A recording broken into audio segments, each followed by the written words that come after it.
You're watching ChillyBoy Productions. I'm Larry ChillyBoy Chilson, and this is my review for Kandahar. Before we get into this review, make sure to go ahead and click that subscribe button down below so that you can chill with me on each and every one of my latest videos. Kandahar is a 2023 action thriller that follows a CIA agent when he becomes trapped in hostile territory when his mission in Afghanistan is exposed. Accompanied by his translator, he must fight enemy combatants as he seeks an extraction point in Kandahar.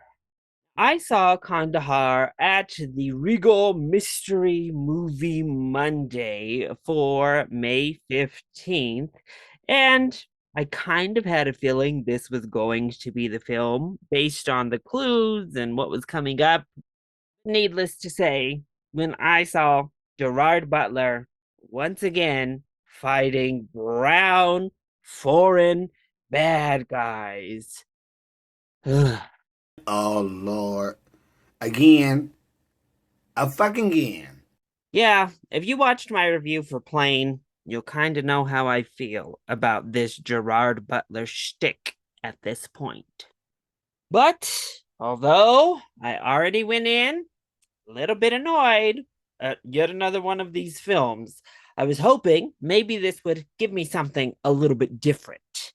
Needless to say, it doesn't. It doesn't give you anything different. Nothing new, nothing changed, same old shit. Same old fucking shit. The same old, the same Gerard Butler film yet again. Mm-hmm. But let's go ahead. Let's talk about some positives first, shall we?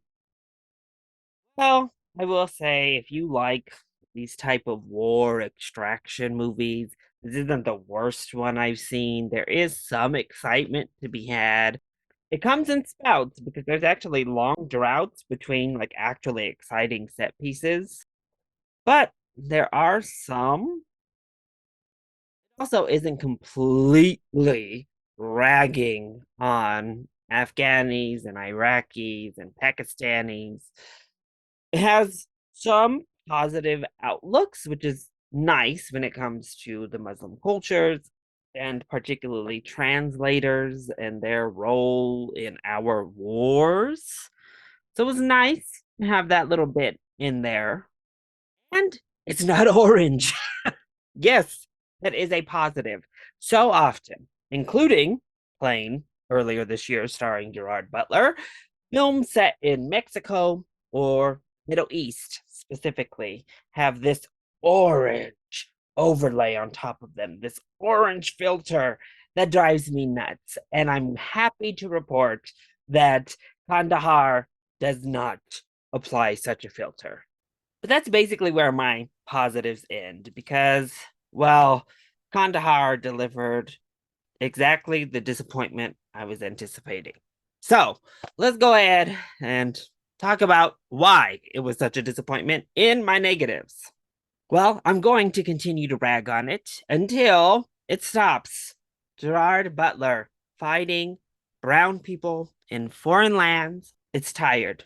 It's really tired. And particularly when it comes to Middle Eastern people being these enemies, being these terrible people. Again, this film does kind of try to paint some Muslims in a decent light. But especially when we just had The Covenant earlier this year, starring Jake Gyllenhaal, this film highly pales in comparison. So if you're looking for a film about a Western soldier creates a survival bond with their translator, go watch The Covenant. It's miles better than this, and it has a lot more to say than this. But if you insist on continuing to do these generic, low budget, bad action movies, Gerard Butler, can you at least fight white people? Can we have some white people enemies in any of them? Do they all have to be brown foreigners of some sort or the other? It's a problematic trend that I wish would stop. Harkens back to really all of the icky, gross kind of American war films. Even though, once again, the British are heavily involved here, they're not much better when it comes to this type of thing. White folks going in to take on the big bad Middle Easterns in their own country is played out at this point. And the script is just not very good. It is surface level at best when it comes to our characters. They try with this translator to give him a little bit more, and I appreciated that, but it's not fleshed out enough to actually make us care about anyone in this film. Like so many of these war films, Gerard Butler's soldier character, literally his only defining characteristics are that he is a soldier, he's over in war, he's a badass, and he has a family to get back to. That's it. That's all. Nothing else. Also introduce all of these subplots and these little minor characters, particularly this reporter who is a part of all of this, and her story is so underdeveloped. I don't actually even know why she was in the film, to be honest, because it was such a nothing plot point. The action is okay. It can be fun at points, though quite predictable. And the camera work, the cinematography, while not orange, is still not very good. And the acting, uh, not great, really, from anyone in this film, I'm sorry to say. Gerard Butler's playing Gerard Butler yet again, so he's fine because he can literally play this role in his sleep. And everybody else ranges from serviceable to not good. And everybody else ranges from serviceable to just bad. Particularly, I did not like Travis Fimmel, and I really did not like his character. Sorry. At the end of the day, Kandahar is another Gerard Butler action film. You've seen it about 100 times over the past decade or so. This one does virtually nothing to stand out from that very crowded lot of films at the bottom of the Walmart bin barrels. But I guess if you're a sucker for those Gerard Butler action films, or if you're just a sucker for soldier extraction type of action thrillers, eh, this probably has enough to keep you invested. Otherwise, honestly, you could just skip this one. You've seen it. Go watch The Covenant for this type of story done much better. So that was my review for Kandahar. I hope you enjoyed it. If you did, go ahead, click like down below and subscribe to the channel so that you are always up to date on all of my latest videos.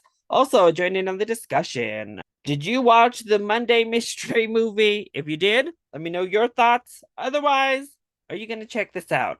Let me know all of that in the comment section down below, or you can hit me up on Twitter. I love you all so much for your continued support. Thank you for watching, and we'll see you next time.